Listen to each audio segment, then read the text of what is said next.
آندھی صاحب یہ فرمائیے، ہم کل بھی گفتگو کر رہے تھے دین سے متعلق مختلف موضوعات پر، یہ فرمائیے کہ اللہ تعالیٰ نے اسلام میں مختلف عبادات مقرر کی ہیں، قربانی کی عبادت ہے، نماز کی عبادت ہے، اسی طرح حج کی عبادت ہے، عمرے کی عبادت ہے، پھر اعتکاف کی عبادت ہے۔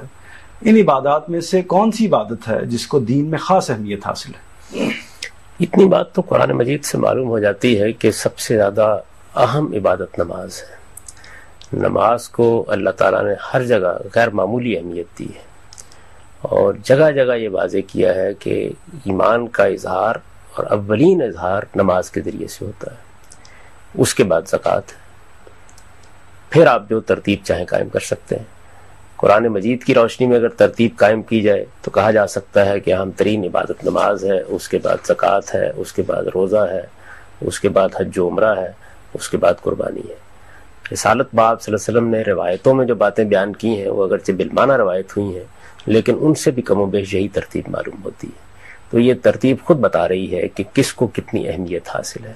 قرآن مجید میں اللہ تعالیٰ نے یہ بات بھی واضح کرتی ہے کہ اس دنیا میں اگر کسی وقت مسلمانوں کا کوئی سیاسی نظم قائم ہوتا ہے تو اس سیاسی نظم میں مسلمان کی حیثیت سے حقوق حاصل کرنے کے لیے جن دو عبادات کا اہتمام لازم ہے ان میں سے ایک نماز ہے اور دوسرے زکوٰۃ ہے۔